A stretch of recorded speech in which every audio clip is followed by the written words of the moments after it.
Hey, it's Chaim with The Verge, and I'm here at Sony's booth at IFA 2018, where the company just announced its new Xperia XZ3 smartphone. It's Sony's latest flagship, and if you've seen the company's XZ2 smartphone that released earlier this year, it should look really familiar.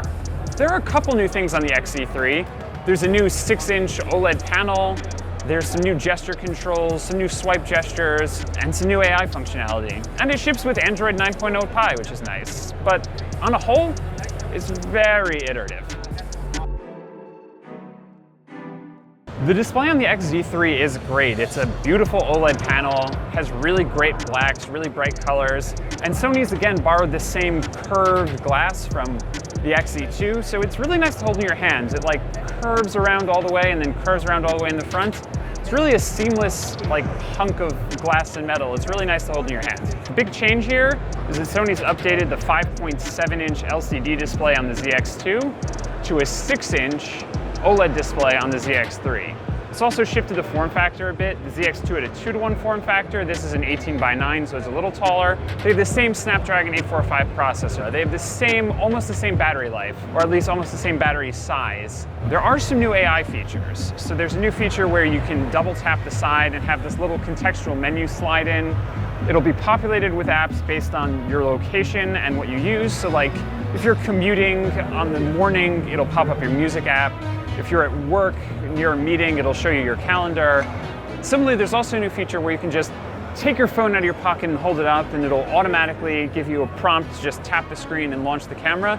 It's super slick when it works, but I had a couple issues getting it to work in my few minutes with testing, and again, it's just a small update. The cameras are pretty much the same. There's an identical 19-megapixel sensor on the back, the rear camera, and the front camera has been upgraded to a 13-megapixel lens. There's also a new camera app, which should make things a bit easier too. On the back of the phone, there's a fingerprint scanner, which is nice considering that up until the XZ2, Sony's phones didn't really have them on the back, and that's pretty much the natural place that you'd want a fingerprint scanner. And it's 2018, which apparently we've decided is the year of the smartphone notch, and Sony's not going to get left out with a seemingly decorative notch on the back above the USB-C port.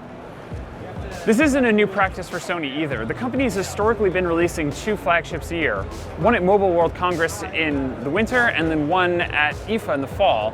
But these phones really just start to blend together. We already had this with the Xperia XZ2, which honestly, there were 3 versions of it and they all just kind of blurred together. And at $900 for the upgrade, which is what the XZ3 will cost when it launches sometime in October, that's a lot to be asking for such an iterative upgrade.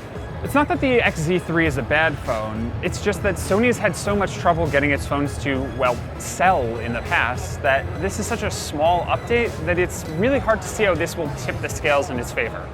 Still, if you are interested, it'll be available for $900 in the US or £700 in London when it ships sometime in October. Hey, thanks for watching. Like and subscribe for more of our IFA coverage. It's on our channel. We're youtube.com/The Verge.